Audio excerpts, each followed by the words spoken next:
Welcome to INB news. ముందుగా ముఖ్యాంశాలు చూద్దాం.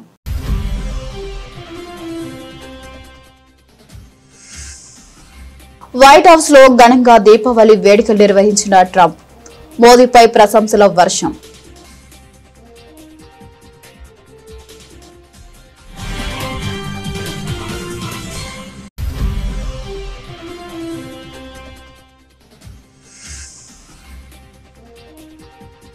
ఇరుముడితో శబరిమల ద్రౌపది ముర్ము అయ్యప్పను దర్శించుకున్న తొలి రాష్ట్రపతి.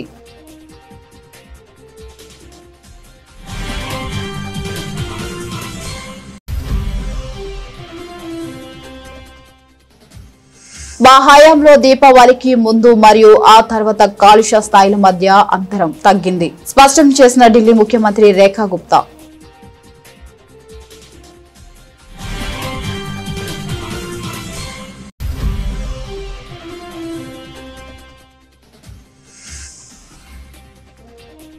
మావోయిస్టులు లొంగిపోయి జనజీవన స్రవంతిలో కలవాలి, పిలుపునిచ్చిన ముఖ్యమంత్రి రేవంత్ రెడ్డి.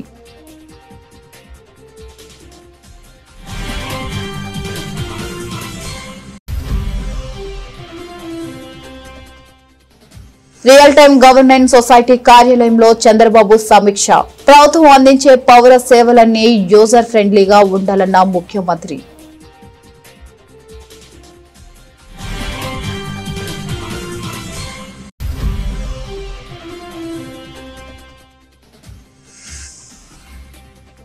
హరీష్ రావు గురించి మాట్లాడేటప్పుడు ఒళ్ళు దగ్గర పెట్టుకోండి, కాంగ్రెస్ నాయకులకు గ్యాదరి కిషోర్ వార్నింగ్.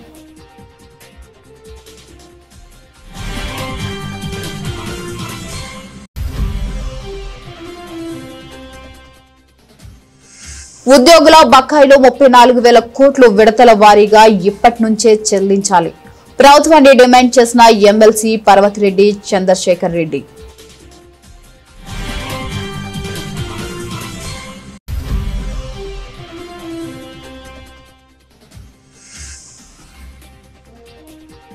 బకాయిలు అడిగితే బ్లాక్ మెయిల్, ప్రభుత్వంపై బండి సంజయ్ ఆగ్రహం.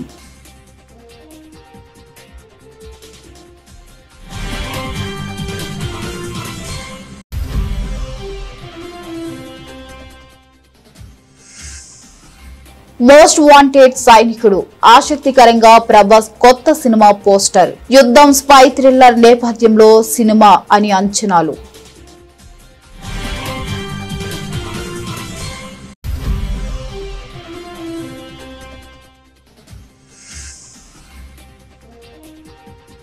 వన్డే క్రికెట్ చరిత్రలో వెస్టిండీస్ అరుదైన రికార్డ్.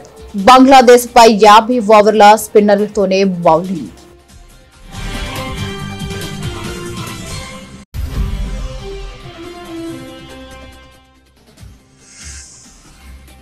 పన్నెండు ఏళ్లలో ఎన్నడూ లేనంతగా పడిపోయిన పసిడి ధర, భారీగా దిగవచ్చిన రేట్లు.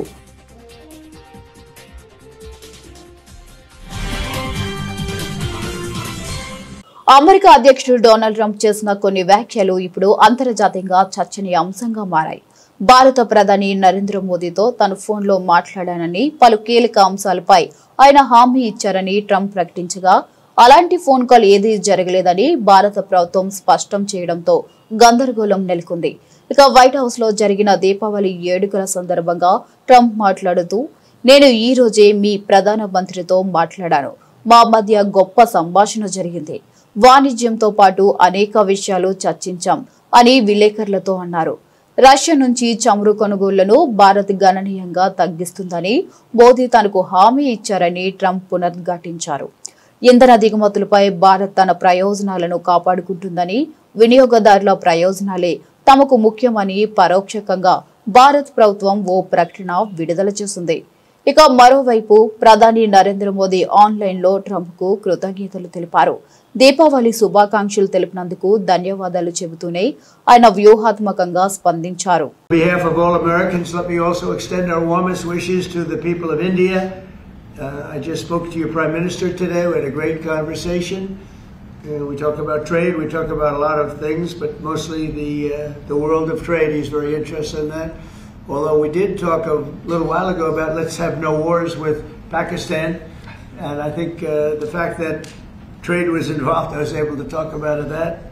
And we have no war with Pakistan and India, and that was a very, very good thing. But he's a great person, and he's become a great friend of mine over the years. In a few moments, we'll light the diya as a symbol of faith in the victory of light over darkness. It's a beautiful term, light over darkness. That's what it's all about. It's knowledge over ignorance and good over evil. During devout కేరళలోని ప్రసిద్ధ పుణ్యక్షేత్రం శబరిమల అయ్యప్ప స్వామి వారిని రాష్ట్రపతి ద్రౌపది ముర్ము దర్శించుకున్నారు. ఇవాళ ఉదయం పంబా నుంచి ఇరుముడితో ఆలయానికి చేరుకున్న రాష్ట్రపతికి అధికారులు అర్చకులు పూర్ణ కుంభంతో స్వాగతం పలికారు. ఈ సందర్భంగా మాల ధరించి ఇరుముడితో 18 మెట్లు ఎక్కి అయ్యప్పను దర్శించుకున్నారు. అక్కడ ఇరుముడి సమర్పించి ప్రత్యేక పూజలు చేశారు. ఇక ఈ సందర్భంగా ముర్ము ఓ రికార్డు నెలకొల్పారు. శబరిమల ఆలయాన్ని సందర్శించిన తొలి ప్రెసిడెంట్ గా నిలిచారు. ఇందుకు సంబంధించిన ఫోటోలు వీడియోలు ప్రస్తుతం వైరల్ అవుతున్నాయి. ఈ సందర్భంగా రాష్ట్రపతి ముర్ము ఆలయం వద్ద ఏర్పాటు చేసిన ప్రత్యేక గదిలో 2 గంటల పాటు బస చేయనున్నారు. అక్కడే రాష్ట్రపతికి ప్రత్యేకంగా ఆహారం వడ్డించనున్నారు. ఇక మధ్యాహ్నం 3:10 ముర్ము శబరిమల నుంచి బయలుదేరి వెళ్తారు. రాష్ట్రపతి పర్యటన నిమిత్తం ఆలయం వద్ద కట్టుదిట్టమైన భద్రతను ఏర్పాటు చేశారు.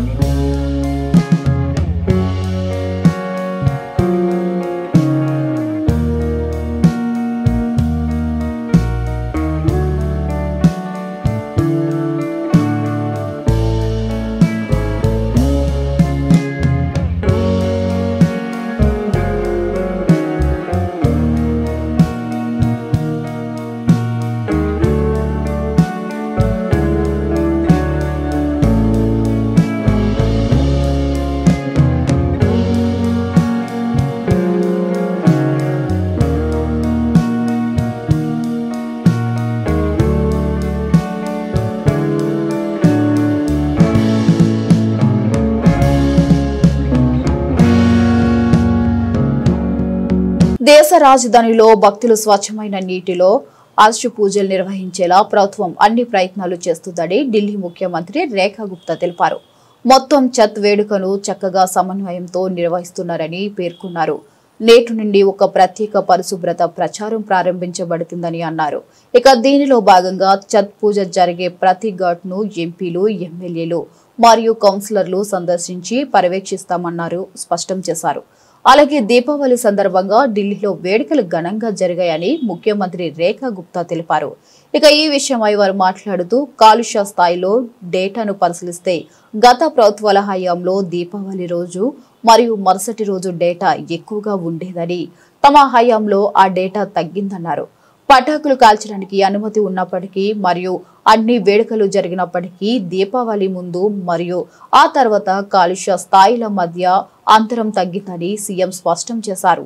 सरकार का पूरा प्रयास है कि स्वच्छ जल में हमारे श्रद्धालु खड़े होकर के अर्घ देंगे और पूरी तरीके से इस सारे के सारे आयोजन को निर्विघ्न संपन्न करने के लिए सरकार काम कर रही है.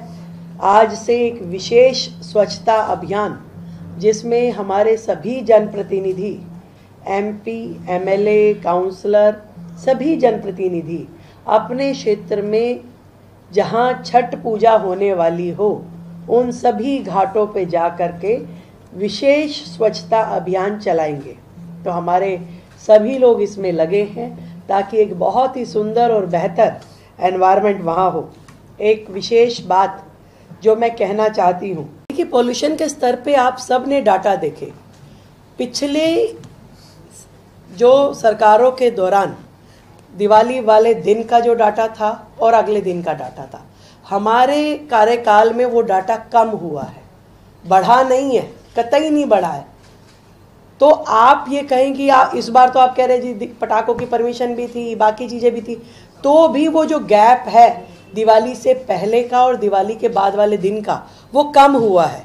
तो पॉल्यूशन उस दृष्टि से पहले से कम है और सरकार अपने जितने भी काम हैं वो सब कर रही है और करती रहेगी दिल्ली के लिए लगातार. तो ये कुछ नया नहीं है जो है, ये जो चल रहा था उसी पैटर्न पे है, परंतु पहले से कम है। जबकि लोगों ने खूब दीपावली भी मनाई, सारे काम किए, और हम अपनी ओर से अपने कामों को और मुस्तैदी के साथ कर रहे हैं। कोई कमी कहीं पे भी नहीं आने देंगे। రాష్ట్రీయ జనతా దళ్ నేత తేజస్వి యాదవ్ ఇవాళ మీడియాతో మాట్లాడారు. మహాగఠబంధన కూటమి గురించి ఆయన ఏమీ ప్రస్తావించలేదు. నామినేషన్ల ఫైలింగ్ ముగిసిందని ప్రచారం మొదలుపెట్టాలన్నారు. ఇక బీహార్ ప్రజలు మార్పు కోసం ఎదురు చూస్తున్నారని, ప్రస్తుత డబుల్ ఇంజన్ ప్రభుత్వంలో ప్రజలు విసిగిపోయినట్లు పేర్కొన్నారు. నిరుద్యోగం వలసలతో బీహారులు బాధపడుతున్నట్లు తెలిపారు. ఎన్నికల ఎజెండాను ఆర్జేడీ నేత తేజస్వి యాదవ్ ప్రకటించారు. जीविका दीदीला నెలవారీ జీవితాన్ని 30,000 చేయనున్నట్లు చెప్పారు. तो उसके अलावा भी जो जीविका दीदियां जितनी हैं, जो काम करती है, दिन रात मेहनत करती है, इस महंगाई में उनको कुछ नहीं मिलता, इसलिए उन जीविका दीदियों को हम लोग कार्य के लिए प्रति माह 2,000 रुपया हम लोग जो है देने का काम करेंगे। जीविका कैडरों का जितना कैडर है, जीविका दीदियों का कैडर है, 5 लाख रुपए तक का बीमा सरकार जो है कराने का काम करेगी। 5 लाख तक का उनका बीमा सरकार जो है कराएगी। CLF, VO एवं समूह के अध्यक्ष एवं कोषाध्यक्ष को भी मानदेय जो है दिया जाएगा। माई बहन मान योजना के तहत तो हमने पहले भी कहा कि ये कोई कर्ज नहीं होगा। प्रति माह 2,500, सालाना 30,000 और 5 साल का 1.5 लाख रुपया माई बहन योजना के तहत अपने माई और बहनों को जब तेजस्वी की सरकार बनेगी, महागठबंधन की सरकार बनेगी, तो उन लोगों को जो है दिया जाएगा। మావోయిస్టులు లొంగిపోయి జనజీవన స్రవంతిలో కలవాలని ముఖ్యమంత్రి రేవంత్ రెడ్డి పిలుపునిచ్చారు. మావోయిస్టులు తెలంగాణ పోలీసుల ముందు లొంగిపోవాలన్నారు. ఇటీవల అనేక మంది అగ్రనేతలు లొంగిపోయిన విషయాన్ని ప్రస్తావించారు. తెలంగాణ రాష్ట్రం గతంలో మావోయిస్టులు తీవ్రవాద కార్యకలాపాలతో బాధపడిందని చెప్పారు. ఇటీవల కాలంలో ఉగ్రవాదం, నక్సల్ ప్రభావం వేగంగా తగ్గుముఖం పట్టాయన్నారు. ఇక రాష్ట్ర పోలీసుల అజేయ స్ఫూర్తికి ఇది నిదర్శనమని తెలిపారు. నక్సల్స్ ముప్పును రూపుమాపడంలో తెలంగాణ పోలీసులు చేసిన కృషిని అభినందించారు. ఇక మావోయిస్టులు లొంగిపోయి సమస్యలపై ప్రజాస్వామ్యబద్ధంగా పోరాడాలని, దేశ అభివృద్ధిలో భాగస్వాములు కావాలని సీఎం రేవంత్ పిలుపునిచ్చారు. ఎంతో మంది పోలీసులు దేశం కోసం ప్రాణ త్యాగాలు చేశారని చెప్పారు. ఇక పోలీసులంటే సమాజానికి ఒక నమ్మకమని, పగలు రాత్రి తేడా లేకుండా శాంతి భద్రతల పరిరక్షణ కోసం పని చేస్తారని తెలిపారు. మావోయిస్టు ఉద్యమంలో ఉన్న అజ్ఞాత నాయకులను జనజీవన స్రవంతిలో కలవాలని నేను వారికి ప్రత్యేకంగా విజ్ఞప్తి చేస్తున్నాను. ఇటీవల కొందరు మావోయిస్టు కీలక నాయకులు లొంగిపోయిన విషయం మీ అందరికీ తెలిసిందే. అజ్ఞాతంలో ఉన్న మిగిలిన మావోయిస్టులు కూడా జనజీవన స్రవంతిలో కలిసిపోయి దేశాభివృద్ధిలో భాగస్వాములై తెలంగాణ రాష్ట్ర పునర్నిర్మాణంలో వారి యొక్క వంతు కర్తవ్యాన్ని నిర్వహించాల్సిందిగా మావోయిస్టులకు ఈ వేదిక మీద నుంచి విజ్ఞప్తి చేస్తున్నా. రాష్ట్రంలో శాంతి భద్రతలు నెలకొన్నప్పుడే, పెట్టుబడులకు రక్షణ కల్పించినప్పుడే రాష్ట్రం యొక్క ఆర్థిక వ్యవస్థ బలపడుతుంది. నిరుద్యోగ యువకులకు ఉద్యోగ ఉపాధి అవకాశాలు కల్పించబడుతుంది. కాబట్టి ప్రజల యొక్క సమస్యల్ని పరిష్కరించడానికి మీ ఆలోచనలు ఏమైతే ఉన్నాయో ప్రజాస్వామిక విధానంలో ప్రభుత్వాలకు సహకరించి ఆ కార్యక్రమాలను ముందుకు తీసుకెళ్లడానికి జనజీవన స్రవంతిలో కలవాల్సిందిగా మావోయిస్టులకి వేదిక మీద నుంచి విజ్ఞప్తి చేస్తున్నాను. ప్రజా సంక్షేమం పట్ల నిబద్ధతతో పనిచేసి ప్రభుత్వం అందించే పౌర సేవలన్నీ యూజర్ ఫ్రెండ్లీగా ఉండాలని ముఖ్యమంత్రి చంద్రబాబు ఆదేశించారు. అమరావతి సచివాలయంలో ఆయన రియల్ టైమ్ గవర్నెన్స్ సొసైటీ కార్యాలయంలో సమీక్షా సమావేశం నిర్వహించారు. ప్రభుత్వం అందిస్తున్న సంక్షేమ పథకాలు, పౌర సేవలను సమర్థవంతంగా అమలు చేయాలని ఆదేశించారు. ఇక ఎలాంటి ఇబ్బందులు, అసౌకర్యం లేకుండా ప్రభుత్వ సేవలను ప్రజలు చేరాలని స్పష్టం చేశారు. ఇందుకోసం సాంకేతికతను జత చేయాలని సూచించారు. ప్రజల నుంచి సేకరిస్తున్న సమాచారాన్ని డేటా అనలైటిక్స్ తో విశ్లేషించుకుని నిర్ణయాలు తీసుకోవాలని ఆదేశించారు. ప్రజలకు అందిస్తున్న సేవల విషయంలో టెక్నాలజీ ఆడిటింగ్ ను కూడా నిర్వహించాలన్నారు. వీటితో పాటు మంత్రులు, అధికారులు ఫైల్ క్లియరెన్స్ లో ఎంత సమయం తీసుకుంటారన్న అంశాన్ని కూడా జెరీజు వేస్తామని పేర్కొన్నారు. తద్వారా ఏ స్థాయిలో ఎక్కువ ఫైళ్లు పెండింగ్ లో ఉండిపోతున్నాయన్న వివరాలను ఎప్పటికప్పుడు తెలుసుకుంటామని అన్నారు. బీఆర్ఎస్ నేత హరీష్ రావుకు మంత్రి అడ్లూరు లక్ష్మణ్ సవాలు విసరడంపై మాజీ ఎమ్మెల్యే గ్యాదరి కిషోర్ మండిపడ్డారు. సొల్లు లక్ష్మణ్ దున్నపోతు అని అన్నా కూడా స్పందించని వ్యక్తి ఇవాళ హరీష్ రావుకు సవాలు విసరడం సిగ్గుచేటు అని విమర్శించారు. రాహుల్ సంతకాన్ని ఫోర్జరీ చేసిన చామల కిరణ్ కుమార్ రెడ్డి కూడా నీతులు చెబుతున్నారని మండిపడ్డారు. హైదరాబాద్ లోని తెలంగాణ భవన్ లో గ్యాదరి కిషోర్ మీడియాతో మాట్లాడుతూ తెలంగాణ కేబినెట్ లో జరిగిన విషయాలపై మాత్రమే హరీష్ రావు మాట్లాడారని తెలిపారు. హరీష్ రావు కాలి గోటికి సరిపోని వాళ్లు కూడా సవాలు విసుస్తున్నారని మండిపడ్డారు. అడ్లూరి లక్ష్మణ్, చామల కిరణ్ కుమార్ రెడ్డి ఇష్టం వచ్చినట్లుగా మాట్లాడారని అన్నారు. హరీష్ కాలి గోటికి సరిపోనోళ్ళు ఆ కిరణ్ కుమార్ రెడ్డి అంటోడు, అడ్లూరి లక్ష్మణ్ అంటోళ్ళు వాళ్ళు కూడా సవాలు విసురుతారు హరీష్ అన్నకు. ఇంతకంటే దయనీయమైన దౌర్భాగ్యమైన పరిస్థితి తెలంగాణ ఇంకోటి ఉండదు. తెలంగాణ ఉద్యమం కోసం, తెలంగాణ కోసం రాజీనామా చేసి ఎన్నికలలో కొట్లాడుతుంటే కొప్పులేశ్వర్ అన్న సమైక్యాంధ్రవాదుల సంకనాకుట్ట ఆ రోజు కాంగ్రెస్ పార్టీ నుంచి తెలంగాణకు వ్యతిరేకంగా నిలబడ్డటువంటి అడ్లూరు లక్ష్మణ్ కుమార్, నువ్వు ఇవాళ తెలంగాణ ఉద్యమ బిడ్డను పట్టుకొని వస్తావా వెంకటేశ్వర స్వామి ఆలయానికి ప్రమాణం చేద్దాం, నేను తడిబట్టలతో వస్తాను, ముఖ్యమంత్రి పర్మిషన్ తీసుకుంటా, ఏం మాట్లాడుతున్నారు లక్ష్మణ్ కుమార్ గారు? చేద్దామా ప్రమాణం? ఓకే, నేను అంటలేను. మీ సహచర మంత్రి పొన్నం ప్రభాకర్ మీడియా సాక్షిగా మైకు బంద్ అయిందనుకొని వాడు దున్నపోతుగాడు అన్నమాట. దాని గురించి మరి ఆయన ప్రమాణం చేస్తాడు, నువ్వు ప్రమాణం చేస్తాడు, ప్రమాణం చేయరు. మరి అందరిలో పట్టుకొని నిన్ను పట్టుకొని దున్నపోతు అంటే కూడా కనీసం స్పందించకుండా, మాట్లాడకుండా, దాని గురించి పంచాయతీ చేయకుండా ఆత్మగౌరవాన్ని తాకట్టు పెట్టేటువంటి బతుకు నీది.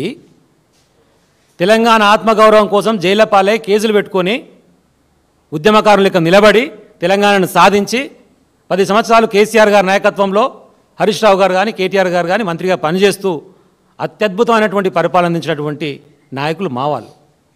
వీళ్ళ మీద నువ్వు మాట్లాడుతున్నావు ప్రమాణం చేద్దామా అని చెప్పి. మరి చేద్దాం పరు. ఇప్పుడు పొన్నం ప్రభాకర్ చేస్తావా, నువ్వు చేస్తావా? షేర్ మరి ప్రమాణం. ఒక పక్క ఉద్యోగుల పొగుడుతూనే వారి సంపాదనను స్వాహా చేస్తున్న కూటమి ప్రభుత్వం వారిని ఉద్ధరించినట్లుగా ప్రచారం చేసుకుంటుందని మొన్న దీపావళి సందర్భంగా రిలీజ్ చేసిన ఒక పెండింగ్ డిఏ కూడా మోసమేనని వైఎస్ఆర్సీపీ ఎమ్మెల్సీ పర్వతరెడ్డి చంద్రశేఖర్ రెడ్డి మండిపడ్డారు. నెల్లూరులోని పార్టీ కార్యాలయంలో ఆయన మీడియాతో మాట్లాడుతూ దీపావళికి ముందు చంద్రబాబు ఉద్యోగులతో మాట్లాడి ప్రెస్ మీట్ పెడితే ఏదో ఉద్ధరిస్తాడనుకుంటే 4వ పెండింగ్ డిఏలో ఒకే ఒకటి రిలీజ్ చేస్తామని చెప్పాడని అన్నారు. ఇక ఆ ఆరియన్స్ ను కూడా రిటైర్మెంట్ సమయంలో ఇస్తామని చెప్పి ఉద్యోగుల కడుపు మీద కొట్టాడని ఆగ్రహం వ్యక్తం చేశారు. ఇక సిఆర్సీ కమిషన్ ఐఆర్ 34,000 కోట్ల పెండింగ్ బకాయిల గురించి ప్రస్తావించకుండానే చంద్రబాబు ప్రెస్ మీట్ ముగించడం చూస్తే ఉద్యోగుల సమస్యల పట్ల కూటమి ప్రభుత్వానికి ఏ మాత్రం చిత్తశుద్ధి లేదని అర్థమైందని ధ్వజమెత్తారు. కర్ణాటకలో ఎలా ఉంది, కేరళలో ఎలా ఉంది, తెలంగాణలో ఎలా ఉంది, ఉద్యోగస్తుల సంఖ్య తగ్గిపోయింది, మనం జీతాలు తగ్గించుకోవాలని మాట్లాడతారు. ఎంత అవమానంగా మాట్లాడుతూ ఉన్నారంటే ఆ ఉద్యోగస్తులకి ఇచ్చే జీతాన్ని మీరు జీతాలు తీసుకోవట్లే, మంత్రులు జీతాలు తీసుకోవట్లే, మంత్రులు ముందు వెనక నేను కార్లు పెట్టుకుంటా ఖర్చు పెడుతున్నారే, మీరు సంపాదన నేను చేయలేకపోతా ఉన్నాను అన్నప్పుడు మరి మీరు సొంతంగా హెలికాప్టర్లు కొనడానికి మీకు డబ్బులు ఎలా వస్తూ ఉన్నాయి? అలానే ప్రతి ప్రైవేట్ కార్యక్రమానికి కూడా ముఖ్యమంత్రి గారితో పాటు వాళ్ళ అబ్బాయి కానీ, అలానే డిప్యూటీ సీఎం గారు కానీ వీరందరూ కూడా స్పెషల్ చాపర్స్లో వెళ్తూ ఉంటారే, కొన్ని 10 సార్లు ఢిల్లీకి వెళ్తా ఉంటారే. సంవత్సరాలలో ఎంతెంత ఖర్చులు అవుతా ఉన్నాయండి? ఈ మంత్రుల ఖర్చులు ఎక్కడైనా తగ్గించినారా? మీకు ఉద్యోగస్తుల జీతాలే కనపడతా ఉన్నాయా? సంపదను దోచుకుంటా ఉన్నారు. ఇవ్వాల్సిన వాళ్ళకి ఎక్కడ కూడా సంక్షేమ పథకాలు కానీ, ఉద్యోగస్తులకు కానీ వాళ్ళకి కావాల్సినటువంటి జీతాలు కూడా ఈ రోజు మీరు ఇవ్వకుండా ఏదేదో కంపేర్ చేసుకొని మీరు మాత్రం విలాసవంతమైన జీవితాలు, పెద్ద పెద్ద బంగ్లాలు కట్టుకోవాలా, ముందు వెనక కొన్ని వందల సంఖ్యలో కార్లు, ఇవన్నీ కూడా స్పెషల్ చాపర్స్లో తిరగడం, మీరు చేసేటువంటి చిన్న చిన్న కార్యక్రమాలు కూడా పెద్ద పెద్ద ఈవెంట్లు లాగా చేయడం, ఒక 16,000 ఉద్యోగాలు వేసే దానికి కొన్ని 100 కోట్ల రూపాయలు ఖర్చు పెట్టి అందరినీ కూడా అమరావతికి తీసుకొని వచ్చి సెలబ్రేషన్స్ చేసుకోవడం, వీటన్నిటికీ డబ్బులు వస్తాయా? అక్కడ కనిపించలేదా మీకు ఇతర రాష్ట్రాలతో కంపేర్ చేయాలని? ఇతర రాష్ట్రాల్లో మీకు సంపద ఉంది, మన దగ్గర సంపద తగ్గిపోతా ఉందని మీకు అక్కడ కనిపించట్లేదా? ఉద్యోగస్తుల జీతాల్లో మాత్రమే మీకు అలా కనపడతా ఉందా? ఈ వాలంటీర్లను అనవసరంగా తీసుకొని వచ్చి జగన్మోహన్ రెడ్డి గారు వాళ్ళకి ఇచ్చేది ఎంతండి? ఒక 100 కోట్ల రూపాయలు ఖర్చు అవుతుంది. ఆ 100 కోట్ల రూపాయలతో మనం ఎన్ని సర్వీసెస్ చేసినామో మీకు తెలుసా? ఈ రోజు పేద ప్రజలు ఈ రోజు సగర్వంగా ఈ రోజు ప్రతి ఒక్కరు కూడా బతకగలుగుతా ఉన్నారు, కార్యక్రమాలు చేసుకోగలుగుతా ఉన్నారంటే మనం ఆ రోజు కోవిడ్ సమయంలో కూడా వాలంటీర్లు ఉండబట్టాం కదా. ఆ వాలంటీర్లు దండగా వాళ్ళకి అనవసరంగా జీతాలు ఇచ్చాడని మాట్లాడారు. మరి అలా వాలంటీర్లకి అలా మీరు దండగా అనుకున్నప్పుడు మీరు ఎలక్షన్స్ ముందు వారందరికీ ఏమని మాయ మాటలు చెప్పినారు? 5,000 నుంచి నేను 10,000 రూపాయలు మీకు ఇస్తానని చెప్పి మీరే కదా మాయ మాటలు చెప్పింది. మీకు ఆ రోజు కనిపించలేదా వాళ్ళు దండగాని?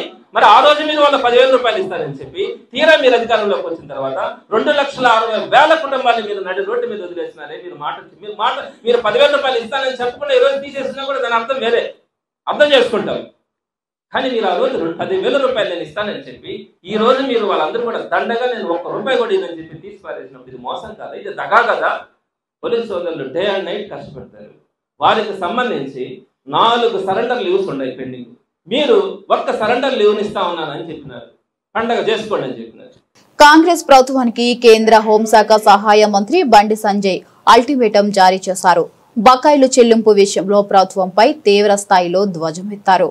బకాయిలు అడిగితే బ్లాక్మెయిల్ చేస్తున్నారని, విద్యార్థుల భవిష్యత్తుతో చెలగాటమాడుతున్నారని మండిపడ్డారు. ఇక విద్యార్థుల ఫీజు రియంబర్స్మెంట్, ఆరోగ్యశ్రీ బకాయిలను తక్షణమే చెల్లించాలని డిమాండ్ చేశారు. ఇచ్చిన హామీలను అమలు చేయకుండా కాల రాస్తున్నారంటూ ఫైర్ అయ్యారు. బకాయిలు చెల్లించాల్సిందే అంటూ పట్టుబడి బండి సంజయ్ ప్రభుత్వానికి పలు అంశాలపై ప్రశ్నల వర్షం కురిపించారు. బకాయిలు అడిగితే విజిలెన్స్ దాడులతో బ్లాక్మెయిల్ చేస్తారా? విద్యార్థుల యాజమాన్యాల భవిష్యత్తుతో చెలగాటం మాడతారా? బ్లాక్మెయిల్ చేస్తే చూస్తూ ఊరుకుంటామా? కమిషన్లు రావనే సాకుతో బకాయిలు చెల్లించడం లేదా? ఈసారి తక్షణమే బకాయిలు మొత్తం చెల్లించాల్సిందే, లేని పక్షంలో తీవ్ర పరిణామాలు తప్పవు అంటూ హెచ్చరించారు. ఫీజు రియంబర్స్మెంట్ సంబంధించి దాదాపు 10,000 కోట్ల రూపాయలు ఈ ప్రభుత్వం చెల్లించాలి. సరే, గత ప్రభుత్వం చెల్లించలేదు. ఆ ప్రభుత్వం చెల్లించలేదు కాబట్టి ఆ ప్రభుత్వాన్ని ఫామ్ హౌస్ కు పరిమితం చేసి ఈ యాజమాన్యాలన్నీ కూడా మీకు అధికారాన్ని కట్టబెట్టారు. ఇవాళ మీకు అధికారాన్ని కట్టబెడితే మీరు చేసే పని ఏంది? టోకెన్లు ఇచ్చి రేపే టోకెన్ల పెంచే 12,000 కోట్లు టోకెన్లు ఇచ్చారు. దసరాకి ఇస్తున్నారు, దీపావళికి ఇస్తున్నారు, వాళ్ళు సంక్రాంతి వస్తున్నది. ఇయ్యడానికి మీకున్న ఇబ్బందులు ఏంది?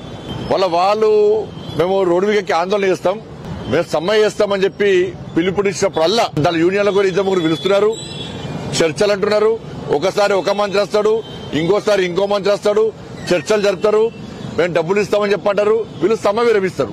నేను యాజమాన్యాలు కూడా చెప్పినా, మీరు ప్రభుత్వం మాటలు నమ్మి మీరు సమ్మె విరమిస్తే మీ సమస్య పరిష్కారం కాదు అని చెప్పినా కూడా మేము ఇవాళ ప్రతిసారి చర్చలు పిలుస్తున్నారు, ఇవాళ సమ్మె విరింపజేస్తున్నారు, ఒక్క పైసా ఇస్తలేరు. విద్యార్థుల పరిస్థితి రోడ్డు మీద వాళ్ళ పరిస్థితులు పెంచింది. వాళ్ళ జీవితాలు, వాళ్ళ భావి భవిష్యత్తు సర్వనాశనమయ్యే పరిస్థితి తెలంగాణ రాష్ట్రం లోపల వచ్చింది. ఎందుకంటే యాజమాన్యాలు వాళ్ళకు సమావేశం పెట్టుకున్నారు. ఈసారి ఎట్టి పరిస్థితిలో 3వ తారీఖు నాడు సమ్మెకు పిలుపునిచ్చారు. ఈసారి వెనుకపోయే ప్రసక్తి లేదు. పూర్తి 10,000 కోట్ల రూపాయలు మాకు బిల్లు పేమెంట్స్ వచ్చే వరకు కూడా మేము సమ్మె విరమించమని చెప్పి చాలా సీరియస్ గా చర్చ జరిపారు. వాళ్ళు ఒక నిర్ణయం తీసుకున్నారు. విద్యార్థులు, పేరెంట్స్, యాజమాన్యాలు, ఉపాధ్యాయులు రోడ్డు మీదకి ఎక్కి ఆందోళన చేసే పరిస్థితి ఇప్పుడు తెలంగాణ రాష్ట్రంలో వచ్చింది. ఇవాళ టోకెన్ పేమెంట్ కాదు, వాళ్ళకు 10,000 కోట్ల రూపాయలు పూర్తిగా ఇవ్వాలని డిమాండ్ చేస్తున్నారు. మీరు టోకెన్ పేమెంట్ ఇస్తానే వాళ్ళు వెనుకపోయే ప్రసక్తి లేదు, పోరు కూడా వాళ్ళగా. నిన్న బిజినెస్ మీటింగ్ పెట్టిరట.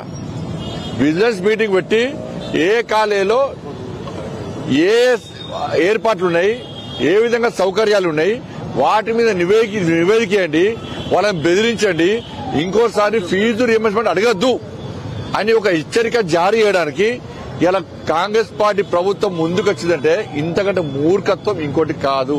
అంటే బ్లాక్మెయిల్ చేయాలనుకుంటారు ఏంది? మీరు బ్లాక్మెయిల్ ప్రభుత్వం ఇది, మీరు బ్లాక్మెయిల్ చేస్తే భయపడతారు ఏంది? విద్యార్థుల భవిష్యత్తు కాపాడండి. కాబట్టి ఇలా యాజమాన్యాలను బ్లాక్మెయిల్ చేసి బెదిరించే ప్రయత్నం చేస్తే 100% భారతీయ జనతా పార్టీ వాళ్ళ కండగా ఉంటుంది. విద్యార్థుల భవిష్యత్తును కాపాడాలని చెప్పి నేను కాంగ్రెస్ పార్టీ ప్రభుత్వాన్ని డిమాండ్ చేస్తున్నా. చర్చలున్నాయి, వాళ్ళ అకౌంట్లో పైసలు పడాలి, వాళ్ళకి అకౌంట్లో పైసలు పడ్డకనే సమ్మె విరమనుంటది. బంగాళాఖాతంలో ఏర్పడిన తీవ్ర అల్పపీడనం రానున్న 12 గంటల్లో వాయుగుండంగా బలపడనుందన్న వాతావరణ శాఖ హెచ్చరికలతో ఆంధ్రప్రదేశ్ ప్రభుత్వ యంత్రాంగం అప్రమత్తమైంది. ఈ వాయుగుండం ఉత్తర తమిళనాడు, పుదుచేరి దక్షిణ కోస్తాంధ్ర తీరాల వైపు కదులుతున్న నేపథ్యంలో రాష్ట్రంలోని దక్షిణ కోస్తా రాయలసీమ జిల్లాలో అతి భారీ వర్షాలు కురిసే ప్రమాదం ఉందని అధికారులు అంచనా వేస్తున్నారు. ఇక ఈ క్రమంలో రాష్ట్ర హోంశాఖ మంత్రి వంగల్పూడి అనిత విపత్తుల నిర్వహణ సంస్థ అధికారులతో బుధవారం ఉన్నత స్థాయి సమీక్ష సమావేశం నిర్వహించి కీలక ఆదేశాలు జారీ చేశారు. ఈ సందర్భంగా మంత్రి అనిత మాట్లాడుతూ వాయుగుండం ప్రభావంతో బలమైన ఈదురుగాలులు వీచే అవకాశం ఉన్నందున ప్రజలు అప్రమత్తంగా ఉండాలని సూచించారు.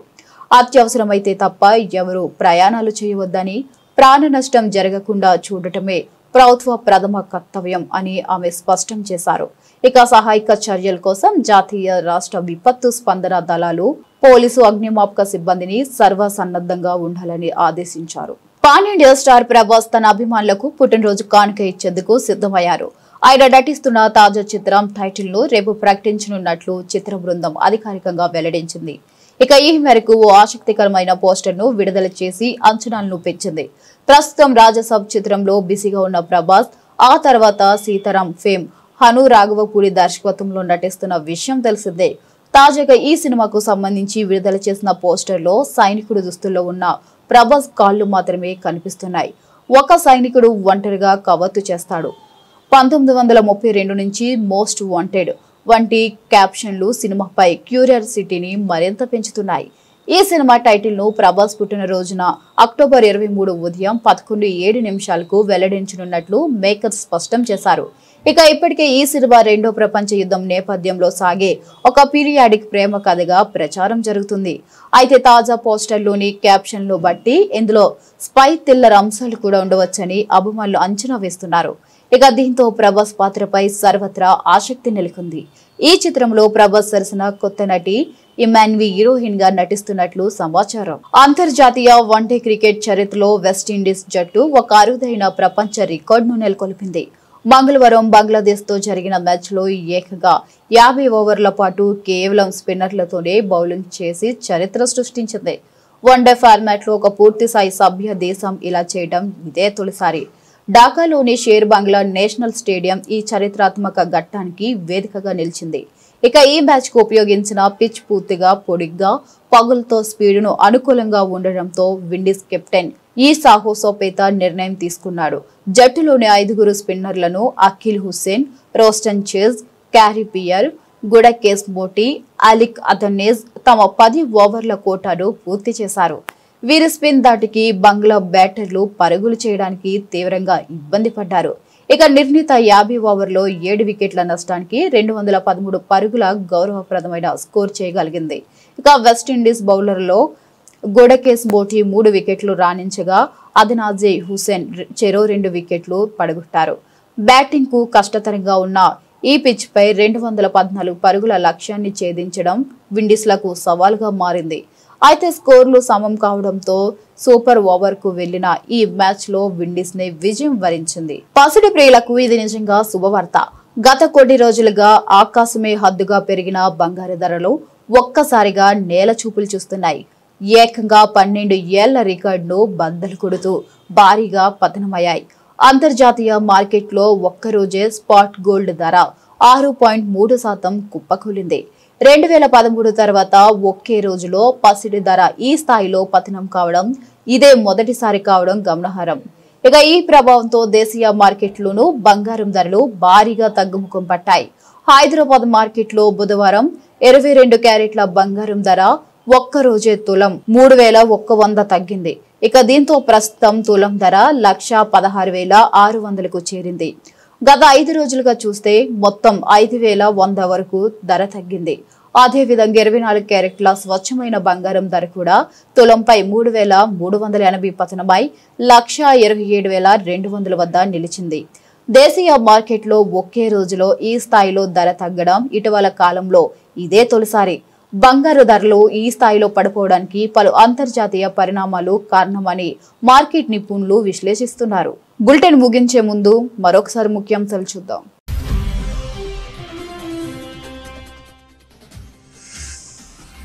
వైట్ హౌస్ లో ఘనంగా దీపావళి వేడుకలు నిర్వహించిన ట్రంప్, మోదీపై ప్రశంసల వర్షం.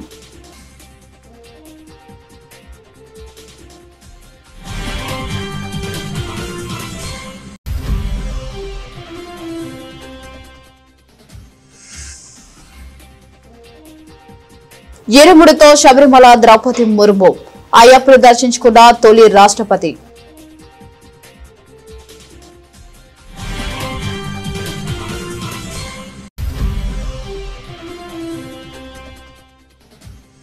మా హయాంలో దీపావళికి ముందు మరియు ఆ తర్వాత కాలుష్య స్థాయిల మధ్య అంతరం తగ్గింది స్పష్టం చేసిన ఢిల్లీ ముఖ్యమంత్రి రేఖా Gupta.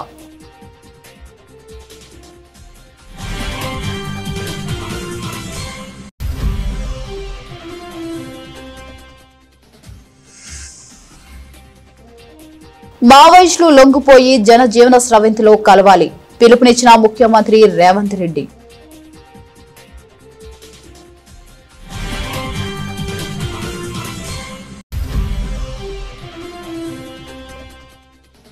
Real time governance society కార్యాలయంలో చంద్రబాబు సమీక్ష.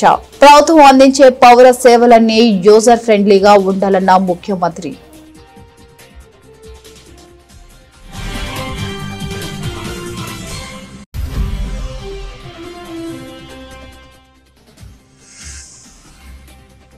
హరీష్ రావు గురించి మాట్లాడేటప్పుడు ఒళ్ళు దగ్గర పెట్టుకోండి.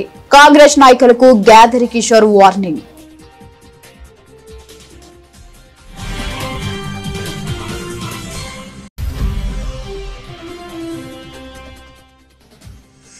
ఉద్యోగుల బకాయిలు 34,000 కోట్లు విడతల వారీగా ఇప్పటి నుంచే చెల్లించాలి. ప్రభుత్వాన్ని డిమాండ్ చేసిన MLC Parvathireddy Chandrasekhar Reddy.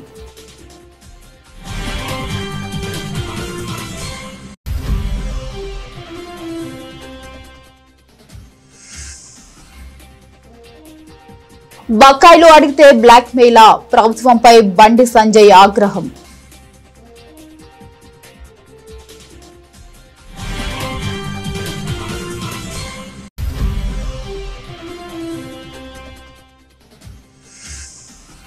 Most wanted సైనికుడు ఆసక్తికరంగా ప్రభాస్ కొత్త సినిమా పోస్టర్. యుద్ధం స్పై థ్రిల్లర్ నేపథ్యంలో సినిమా అని అంచనాలు.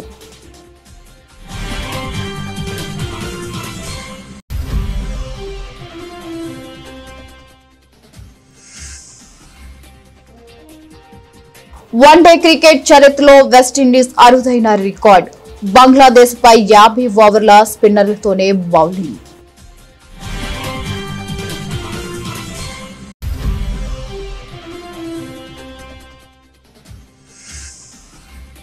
పన్నెండు ఏళ్లలో ఎన్నడూ లేనంతగా పడిపోయిన పసిడి ధర. భారీగా దిగవచ్చిన రేట్లు.